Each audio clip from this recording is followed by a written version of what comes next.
Man, and being that much of a, a part of the culture, history books are going to definitely put you as one of the greatest of all time. Definitely. How do you feel about the concept of white rappers being a guest in the house of hip hop? We're here. White rappers being a guest in hip hop. I don't know. I've got my own views, man. I've got my own views on that. I don't think so. Because you can't say it belongs to black people. You can't say that. But anyway, let's hear what Em has to say. Well, I mean, that's the funny thing. I don't know if I've got a chance to say this yet, but the funny shit is, like, I with the whole beef of a certain person. Right. I never said I wasn't a guest. Right. Like, I'm absolutely a guest. Like, I never said I wasn't. Right. And I never said I was king of anything. Right? Like, I had a song called Kings Never Die, but it wasn't me saying. That was one of the beats that Khalil sent me with the hook on it. That was the concept of the song. And I'm like, I can't say I'm the king of hip hop. Right. I could just say, so I threw Run DMC in there, Jam Master Jay. You know what I'm saying? Right. And was trying to, like, because I never want to be, like, I don't want to be the king of hip hop. Who the fuck is the king of hip hop? Yeah. Like, is there a king of hip hop? Like, I don't. Yeah. Like, nah, I feel you on that. People would say, just because you sell the most records doesn't mean you're the best. Just because you can rap 40 million syllables doesn't mean you're the best. Like, I care more about rhyming the syllables. You know what I'm saying? Like I care more about the craft than any of the other. And that's why he's a great artist, because that's where he's focusing. That's where his focus is. He doesn't need to know about all the other stuff. He's not competing with everyone. That's one thing. He doesn't compete. He's just there for the craft, and he's just getting better at his craft. And that is what takes him forward, because we as fans appreciate that craft. That's why we're gonna go buy it, because we know, Eminem's got a new track out. Okay, we know he does this. I want to hear more of that, and we're gonna go listen. We're gonna go watch. We're gonna go stream, everything, all of that, because he focused on the craft first, and that is the thing. A lot of these musicians focus on the money more than the craft, and that is why they're not moving forward, or that's why they don't have content, because they're not actually focusing on what they're putting out. They're focusing on what they're going to get from what they're putting out. You know? And that shows. You know what I'm saying? Like, and it goes back to those who know. You know what I mean? If you know, you know.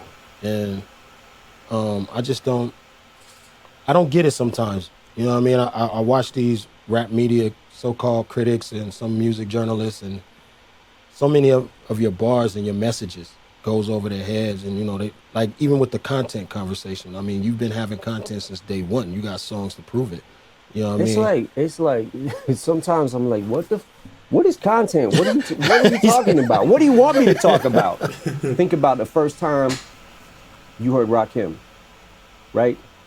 So when people make these lists, OG, and he's always on the list, but he's also always on my list, because to me, greatness is not only how well you do something, but if you were the first to do it. Rakim was the first person that I heard that started using like inside rhyme schemes, right, and coming back at the end and hitting the, you know what I'm saying? So he did something that hadn't even been thought of yet. Original. Yeah, it was like, and he single-handedly pushed the genre forward to be more complex lyrically, and Absolutely. then birthed fucking Kane and G-Rap, right? Right. Yo, there you go. That's where it comes from. If you wanted to know, there's the root. There's the roots of where it came from. Not the beginning, but what transcended the genre. That is what transcended it. And the newer guys picked it up, and it's just developed and developed and developed. Now we've got Eminem. You know, now we've got J. Cole, Kendrick. You know, now we've got Joyner. You know, Big Short, them lot, bruv, they've moved it forward in such a way that it's not even just, it's like an evolution of the craft. You know, it's not just rhyming the end. You know, you've got beginning, middle, end. You've got the lyrics that join up to. Oh my gosh, come on, man. And man, like those two will always be on my list too, because like Kane was doing confuse and lose, abuse and bruise the crews who choose to use my name wrong will pay dues. Woo. Man, come on, man. Nobody was doing that. Nobody like was that doing was that. every single fucking word he said rhymed, and he just made a sentence with it. Like, and that made sense. Yeah. You know what I'm saying? Every person who's a fan of hip hop might feel like hip hop is about something different, right? It ain't about lyrics. It's about how good you flow in your cadence, right? Right. Or it ain't like, but it's just about the beat is dope and just having a message over it. That could be what your opinion of what hip hop is about. My opinion is hip hop is about lyricism, and the greats who we put up on the pedestal, right? That's what they were about, and that was the beauty of us being able to learn how to do it and learn from them, right? So like, as simple as that. That's what it is for me personally. Yeah, a lot of people have their own way of listening to stuff, and he's just broken that down. You know, he's actually made me understand some people even more now. You know, what are you in it for? Are you in it for the beat? Are you in it for the message? Are you in it for the wordplay? Are you in it? Do you know what I mean? What is it that you're in it for? And who do you consider great within that genre? And those will be your people up there. You know? Do you ever agree with any of the top 50 lists that circulate on the internet? Have you seen one that you like, oh yeah, that's accurate? I've seen a couple of them where I feel like, okay, that's kind of accurate.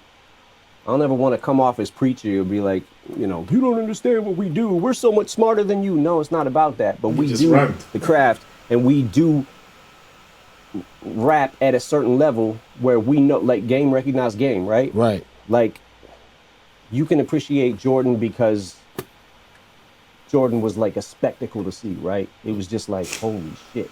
Right. But I don't even know half the shit he was doing. It's like mechanics. If I hire somebody to fix my car, I'm not gonna hire a painter. I'm gonna hire a mechanic. A mechanic knows what he's doing under the hood. Yeah. You know what I'm saying? And I can't explain what he's doing. And you could be like, yo, that's the best mechanic I've ever seen. Right.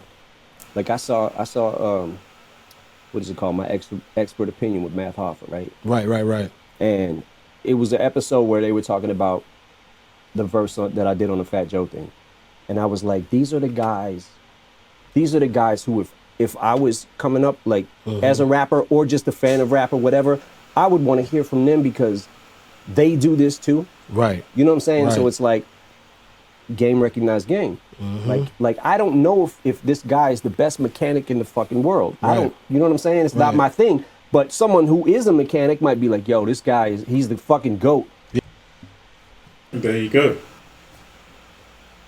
Now what he's saying there is there's certain people that he would rather take on their opinions than other people. Why? Because they're in the same field. They're doing the same thing. You know, if you wanna learn about an experience that they're going through, the best teacher is somebody who's been through that exact same thing before you, or somebody around you who could be like just a step ahead of you with that and that can guide you through it. You know why? Because their take on it will be the most accurate according to your situation. You know, they'll be able to give you the advice that you need in that situation because they've taken those steps before you. You know, and that's what he's saying. Yeah, exactly. Changing your muffler. You know what I'm saying? Like, and then we come and argue with that guy. Yeah. You know, he's not the GOAT, and I'm not a fucking mechanic. Yeah. But then again, it's like you don't want to sound too preachy and be like, you just don't, you know, we're so much smarter than you. You don't understand what we're doing. Like, it's not about that. But at some point, it's just like I can't take your list seriously if they don't have you on it. they don't have Royce on it, I can't take it serious. I can't take it serious because Oh my days. It's that simple. I don't mean to call people out like this, but honestly, if you don't have King Crooked and Royce in your list, bro, you don't listen to the music. And that's the thing. These guys, because they're not out there on all the TV screens and all the Billboard charts, a lot of people don't know them. But they are there, like they're part of the driving force. Like if you've listened to some of the stuff that they've, oh my gosh, it will blow your mind. You take your time to understand what they're saying, your mind will get blown. it's like you don't really know what you're talking about. So I can't get mad at you. Right. I think that a lot of times when people make these lists, they're mistaking the greatest rappers for their favorite rappers. There So you what go. they mean to say is, these are my favorite rappers. These are my Right. personal favorites. Right. Right? Jay, Nas, they're always going to be on that list, right? Right. You're always gonna be on it. On some people's. Eminem, man, always doing this. Look, don't come when you're making your list. Have your list. Have your list of your favorite. Will understand that, and also have your list of your version of the best. Who you think is the best. Your top 10 best and your top 10 favorite. That way, you can measure it up properly. Why do you like this person more? You might like the way they look more, the way they flow, their content, their haircut. Do you know what I mean? Their dressing style. Whereas some people might go purely for the way they rhyme. Their style of rhyming. The kind of beats that they rap on, all that kind of stuff. There's so many things that you can use to measure, but remember, all of these things are a subjective opinion, not objective. Because if I'm to give you my list, this is my list. Like, I have no right to argue with you about your list because that's what you think. I can't change the way you think and feel about someone. Do you know what I mean? And the same vice versa. You can't change the way I think and feel about someone. It's like Royce. Royce, I feel like he's the most underrated rapper in the world, period. A lot of people be like, who's that? Who's Royce? Who's that? Bruv. And me and you can sit down and argue for hours and hours. But we're not going to get anywhere because that's the way I feel. And I'm just expressing the way I feel. But that doesn't mean now you have to feel the same way. No. Anyway. But dog, I've never seen a list without you on it. Well, I mean, yeah. You might not be where you deserve to be. Well, that's in my opinion, that's how I feel when people don't put you and Royce there, because the longevity, how good you guys have consistently been to be able to keep it up to this level. Exactly. You know what I'm saying? And like, we're not youngins in this game. You know what I'm saying? So it's like we put our time in, but still, even to this day, when I hear a new song by you or a new rhyme scheme, I feel like he's still figuring this out. Like, in other words, you're trying to figure out a way to make this verse better than anything you just did prior to it, right? Word. Each fucking verse is like, that's how I feel when I listen to you. I'm like, oh, he's still fucking with different flow patterns. Man, you know what I'm saying? good Like, looking. and cares about it in the Deeply. pockets, and like, I don't ever know where your rhyme's gonna fall at, and I don't know how many syllables you're gonna fucking hit, but that's the other thing, is like, when people are like, we don't care about the syllables and all that shit, yo, you need to, because that's the craft of Hip-hop. doing it. Yeah. There you go. Period. That's the craft. If you're not in it for that, then you're getting the wrong idea. It's not about how famous. It's not about how rich. It's not about how mainstream. It's about what's coming through that music into your ears, into your brain, into your body.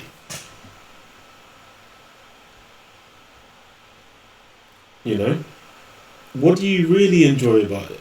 You know, a lot of I feel like this interview will make people call themselves out in a way. Like, make you take a look at yourself and think, okay, do you really like hip hop, or do you say you like hip hop? You know. Yeah, I mean, you don't need MCing. to. That's an MC, yeah. It's up to you. It's up to you. Like how you know, whatever you feel, you know. But like, I think that people are just sometimes mistaking best MCs for their favorite rappers. Speaking of favorite rappers, Treach. Treach, I don't see on a lot of lists either. Yeah. And that shit is infuriating to me because I think that, again, we was talking about like, Rakim did something that never been done, and Kane did something, and G-Rap did something that never been done. Treach did, to me, I think what happened with Treach, and this is just in my... I need to listen to some Treach. If they're talking about him like this, I need to listen to some Treach. I don't know about Treach at all. And I won't even lie, I don't know about Treach, bro. So, if he is someone who transcended the craft, I need to find out about it. My circle of friends that we talk about shit, one of the common things said is, well, he did OPP and he did Hip Hop Parade. Right. But hey, he was still rhyming his ass off on those songs, right? So but I do he know. also did something to me, in my opinion, that like there was a time period probably between 91 and about 95 where damn near every rapper in the game was was following him, right, and trying to do what he was doing, absolutely, dressing like him. Yep. You know what I'm saying? The whole. Do you know what? That's true. You know, just from that clip that I saw, how many? Like, yeah, everybody was dressing that way. You know, and yes, I do know Treach. I just didn't know that it was. I didn't know that that was his name. I've heard those tracks, Hip Hop Parade, and the whole shit moving like him. Exactly. Like, and he was getting on fucking songs and smoking everybody. Man. And it was like, yo, when I heard Yoke the Joker, my fucking heart sank. My heart sank because I was like, I'm never gonna be this good. Wow. I might as well quit. I didn't write a rhyme for the entire summer. I said this on the Ice-T documentary, but this is real shit. I didn't write for an entire summer. And Proof was like, yo, man, he's good, but you gotta keep. Yeah. Like, you know what I'm saying? Right, and right. I was just like, but I'll never be that good. By the time it got to Wickedest Man Alive, I was like, I quit. I don't want to do this anymore. You got a favorite Treach verse? I got a lot of favorite Treach verses. My. Here we go. When I heard him yoke the Joker, when he was like, oh, fuzzy, dirty, dizzy, duzzy, get the fix in these. Remember how blistery? You ain't ready for the Freddy, your rap. He can't kill me. I step into your dreams, you feel me. Slicing your life away. Just like my mic today, I eat you the psycho way. I'm ripping shit right away. Whoa. Man, he was... Yo. Hey, look. Nah, Treach, you need to behave, bro. If that's what you're doing, bro, you need to behave. Yo, we need to get some Treach on here. There are some in this genre that have not even caught up to that. All this time has passed, and those verses are so timeless to me. Right. Like, you got beef for what we do, talk to the bunny, sonny. He's the man, Bugs, the thug with the money. Funny that you should mention, has my family they're covered. What's up to my cousins and my sisters and my Warner brothers? Birds of a feather, flock and fell a bit together. No matter what you whatever, endeavor, find who's better. You, me, he, she, them, him, those are others. You skip two ducks with one pluck, initiate the trouble. For those who disagree or maybe feel the need to front it. Show me your whole entire crew, two shoes and I'ma run it. Do you want it? Maybe, yo. I was just like, bruv, I need to listen to that whole track. That's levels, you know. That is really good. You know, and that's back then. And now what these guys are doing is crazy. Like, god damn, no one had did that yet. What he did was, he did wordplay, he did compound syllables, multi-syllable rhyming, and he did it in different styles. Right. He never had to go back and listen to that first album. He never did the same style twice. I loved his image. I loved what he was about. He looked cool. You know what I'm saying? And you believed him. Right, he was believable. He looked the part. He acted the part. He was the part. Right. And there's one thing that you can say about these guys. Look how simple Crook is.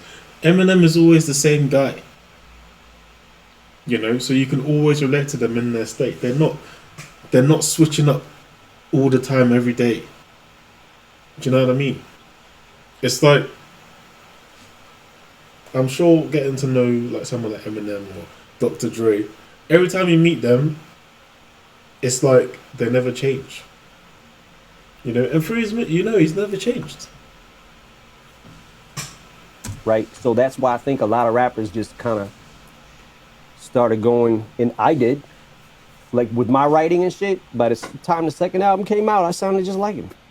I sounded just like Treach. I sounded like Kool G Rap. Like there's so many eras that I sounded like other rappers. You know what I'm saying? Right. But like it's what we do when we're kids. Yeah, right? we get influenced. Yeah. You know what I mean? And we're inspired. What you think about Royce as a producer, man?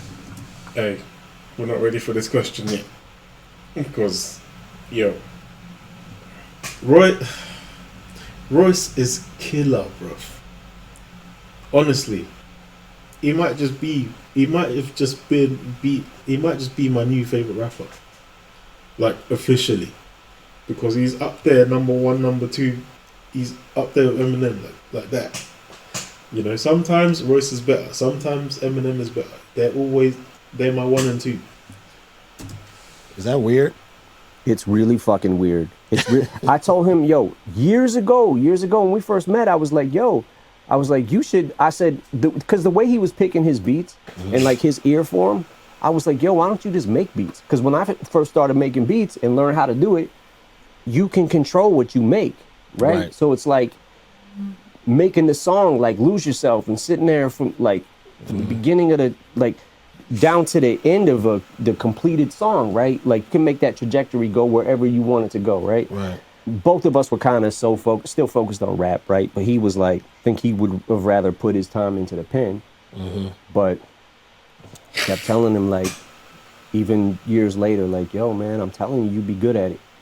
And he started doing the shit, and then I didn't hear from him for a couple months. And then he started like hitting me off with beats, and I was like, this shit is crazy. That's crazy. You gonna learn one? Yeah. And then I was like, hard. what the fuck? Like, Yeah. bro, how did you get this good this quick? Man. But hey, man. Yeah. I same thing with me, man. I went over there. He like, I'm making beats now, Crook. I said, for real? He started making a beat. I was like, damn, that's just kind of dope. I went outside to smoke a cigar, and I started thinking of a 16-bar rap. Yeah. And I said, I'm thinking of a rap to a Royce beat. Yeah. And I went back in there like, I'm doing a new album with my little brother's family business. You want to produce the whole thing? And he was like, you think I'm ready for something like that? I was like, yeah, I think you're ready. Let's get it. You know what I'm saying? And that's when we came over and played you. You know what I'm saying? Family business. I need to listen to. I need to start writing these lot down. Because there's a lot of stuff coming through this interview that I love. And the stuff over there. And yeah, man. Man, you just said lose yourself. I went down the wormhole myself looking at your producer credits. You know what I'm saying? And I talk to hip-hop fans every single day on Twitter. You know, that's one of the things I do. I engage with them. I ask them questions, rap questions. Do you feel like, because I don't, so do you feel like your name is mentioned enough in the producer's conversation? No. I don't know.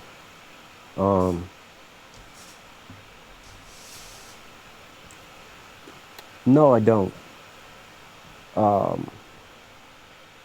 No, I'm kidding. I mean, I don't know. It doesn't check, man. I love to make beats, right? And over the years, I had learned how to produce and probably made some of my biggest songs. Right. And was just doing what felt right. You know what I'm saying? But I'm more so like, it's fun for me to make beats, but it's not as fun as rap is. Right. You know what I'm saying? Like, So it's like, but I don't know. I mean, I mean, because people are like, yo, rappers who make beats, top 5. Everyone's got a top 5 for everything, you know. Everything that's subjective to them, and that's why there's no concrete list, because it goes by what you like, and what you like is different to what everybody else likes, because you're a unique person, you know. But with these guys, when they produce well, very well. And I'm like, yo, you got to put him in there. You know what I'm saying? And then some of them don't even realize how many songs that you have produced, you know what I mean? And that they know and love the song. They just didn't know that you produced it. That's crazy to me. You know what I'm saying? Like, that's crazy to me. I don't even understand how that even happens. You know what I mean? Like, I think you rap so well that it kind of just sucks all the oxygen out of the conversation. Do you know what? It's like I saw a tweet once, yeah, and the person said it was when Kamikaze came out, and this guy said, yeah, every time Eminem raps, it's like he's got a check sheet of everything he needs to say, and he doesn't give like any chance for anyone to say anything. You know, it's like he's got this sort of checklist that he needs to get through, otherwise he's not releasing the track. You know, it needs to be perfect. I mean, it's interesting. Like the first album, you know, like I would sit in there with the Bass Brothers, and Jeff Bass like played instruments, right? Like he played the guitar, he played the bass, he played the keyboards and all that shit. I knew this music better than they did as far as like what it should sound like. Right. You know what I'm saying? Right. So I would just sit in there on the drum machine, and I had to have somebody show me how to work it, you know, to keep the metronome going and shit. And what started coming out of those sessions, and sometimes I'd be like, yo, okay, what was that chord? Okay, try it. What if you tried that? Now go up with it, right? Mm-hmm. And then I hum them, because I don't know how to play instruments. So I'd be like, I would just hum a lot of shit, you know? And that's how I started making the beats. And Dre was like, yo, you're producing. That's producing. And I was like, it is? Oh. Okay, cool. You know what I'm saying? Like, and just fell into, you know. Yeah, like, it's funny, like, I was thinking the other day, cleaning out my closet, that beat was actually a beat I was making for Bizarre. Really? Yeah. Yeah. And then, I don't remember what happened, but I ended up taking the beat, and I was just like, because sometimes if someone's there, like as I'm making the beat, and they start wanting to write to it, I usually just give it to them. And I don't remember what happened with that, but and it just became the stadium mover. Yeah. You know what I'm saying? Like, literally that beat and that track is one of the tracks that transcended Eminem and transcended all of us, because it was something new but so deep and so true, you know, so hard hitting, and we could relate to it. And it's like anybody who had any problem with their parent was following it, and that's pretty much everyone in the world, you know. So pretty much everybody who listens to hip hop knows about that track and loves that track, you know. That's one of my favorite songs to watch you perform. Really? Yeah. You know what I'm saying? I'm like, it's just go. That's the other thing, you know too. Like, I'm not a singer, so I remember, like, some of my early shit was really rough. Like, but it was, like, a lot of times, like, and this is from coming up in Detroit, like, Proof had the connects, right? So Proof used to know Jay Dilla. Proof used to know everybody who was anybody, right? So, and I don't know if you remember that phase where, like, rap was going through a phase. Well, it still does it, but there was kind of a phase in, like, the late 90s where, like, if you could get a chick to sing on your song, and you know what I'm saying, like an actual singer chick, and Proof would come over with new music, and man, Dilla's making the beats, and he's got chicks all over his hooks and shit. Right. And I'm like, what the fuck, man? Like, so I would start like thinking of like hooks like that, you know what I'm saying, Right. and being like, well, someone else could sing this, and I'll just lay it for right now. For right now. And then it ended up becoming a thing where I was just like, fuck it, I'll just leave it. You know. The good decision.